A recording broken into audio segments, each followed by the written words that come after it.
Pourquoi une femme ne veut pas vous revoir? Bordel, pourquoi elle ne veut pas te revoir? Parfois, tu es dans la rue, tu prends le numéro d'une fille, t'envoies un SMS après, elle ne veut pas te revoir. Parfois, tu dragues une fille sur Adopte un mec, tu vas à un premier rendez-vous, tu as l'impression que ça s'est bien passé et finalement, elle ne veut pas te revoir, elle ne veut pas de deuxième rendez-vous.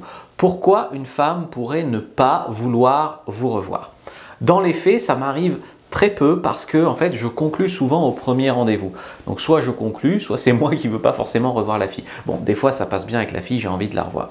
Mais généralement, quand on conclut rapidement, quand on conclut au premier rendez-vous, ce qui se passe, c'est que la fille, elle a envie de le revoir. Souvent, ce qui fait que vous n'allez pas revoir la fille, c'est que vous ne l'avez pas fait vibrer. Par exemple, si vous l'embrassez à la fin du rendez-vous, elle sera contente d'avoir embrassé un mec, même si le rendez-vous était moyen. Des fois, le fait de l'embrasser, tu termines sur une note haute, elle a envie de te revoir. Des fois, la plupart des mecs, ils ont un rendez-vous moyen bien avec une fille, mais ils concluent pas parce qu'en fait, ils disent c'est parce que je suis un gentleman, mais en fait, c'est parce qu'ils osent pas.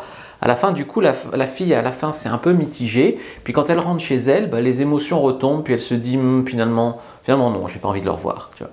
Peut-être que finalement cette fille, tu lui plaisais pas vraiment, ou peut-être que cette fille qui veut pas te revoir, en fait, elle voulait rien à ce moment-là, ou tu étais un bouche-trou pour elle. Juste elle s'ennuyait, ou il y avait un autre gars qui lui plaisait plus que toi, qui la faisait attendre.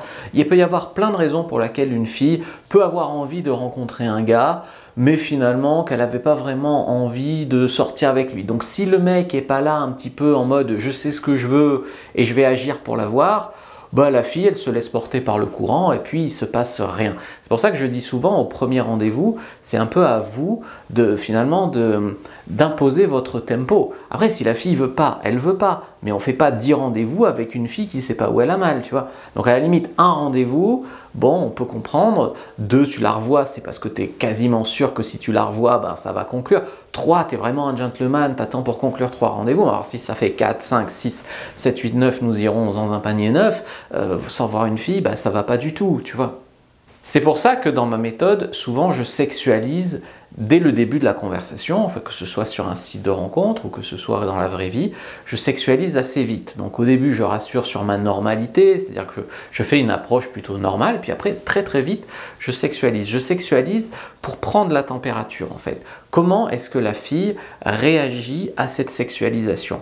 Si la fille réagit en mode « Ah non, mais c'est beaucoup trop tôt, moi je ne rencontre pas comme ça », parce que je fais aussi une projection dans un rendez-vous, ou alors « Ah non, on parle pas comme ça, c'est pas comme ça, on parle pas de sexe si vite, c'est pas possible, ah !» Quand les filles réagissent comme ça, bah, je sais que c'est pas pour moi. Il y a d'autres mecs sûrement pour qui c'est, mais c'est pas pour moi. Donc, je laisse, puis je passe à une autre fille. Au lieu d'investir beaucoup de temps sur une fille qui n'est pas du tout réceptive et ou qui est coincée et ou qui ne sait pas ce qu'elle veut, eh bien, je garde du temps pour aller vers des filles qui savent plus ce qu'elles veulent ou à qui je plais beaucoup plus.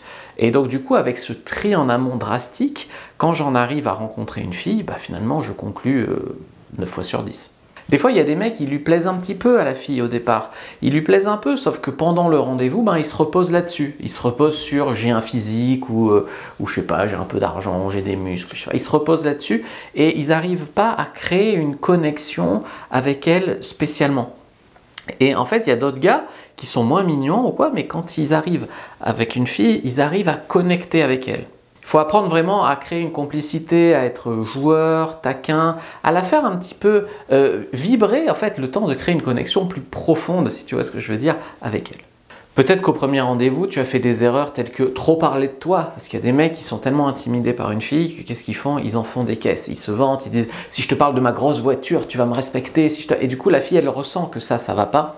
Voilà, un mec qui fait un excès de vantardise, qui étale sa soi-disant culture comme de la confiture, voilà, qui en fait des tonnes comme ça. Peut-être que tu as communiqué un manque de couilles, peut-être par exemple tu as dit au travail j'en ai marre, on me traite mal,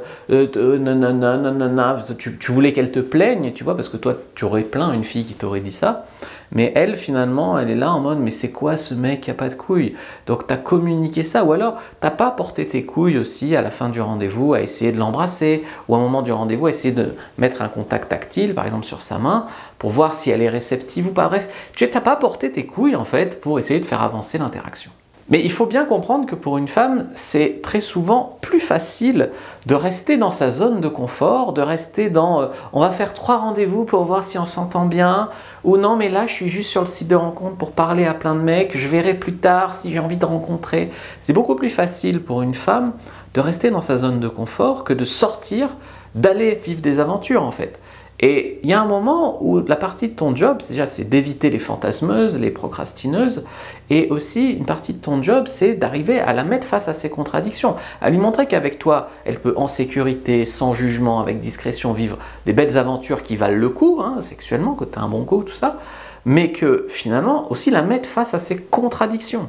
Ça va piquer son ego, hein, ça va te donner 50-50% de chance, mais finalement c'est toujours mieux que 0% de chance, donc tu vas la mettre face à ses contradictions. C'est quoi son putain de problème? Pourquoi elle t'a donné son numéro dans la rue si c'est pour tourner autour du pot pendant 1 an par SMS? Pourquoi elle s'est inscrite sur Tinder, elle a matché avec toi, ça fait 1 mois que vous échangez, si elle n'a pas envie de ça? C'est quoi son putain de problème? Elle a peur de jouir trop fort, c'est quoi son problème? Tu vois, comme ça que tu la mets face à ses contradictions. En bref, il y a plein de raisons qui font qu'elle peut ne pas vouloir te revoir. Soit tu as merdé lors du premier rendez-vous, tu as dit ou fait quelque chose qui a cassé le deal, soit elle est en train de merder seule dans son coin, elle est en train d'avoir peur de se faire des scénarios, elle est en train d'avoir la flemme de sortir de sa zone de confort, etc. Soit il y a un facteur extérieur qui fait que finalement c'est plus possible, je sais pas, finalement tu t'es fait doubler par un autre gars qui l'a demandé en mariage, j'en sais rien, je dis n'importe quoi, mais tu vois, il y a un facteur extérieur qui a mis fin à la drague. Mais dans tous les cas, c'est ton job à toi d'essayer de la remettre dans le droit chemin. Si ça t'a plu, tu peux prendre ta fiche complètement gratuite, premier dans la description de la vidéo, lien en commentaire épinglé. C'est comme un e-book gratuit en fait sur comment réussir son premier rendez-vous. Donc prends-la, tu vas réussir tes premiers rendez-vous, puis tu peux lire mon livre Comment devenir plus séduisant et savoir conclure avec les femmes. Abonne-toi, like, commente. Et si tu as écouté jusqu'au bout, t'écris 100% dans les commentaires, comme ça je saurai qui c'est qui a écouté jusqu'au bout.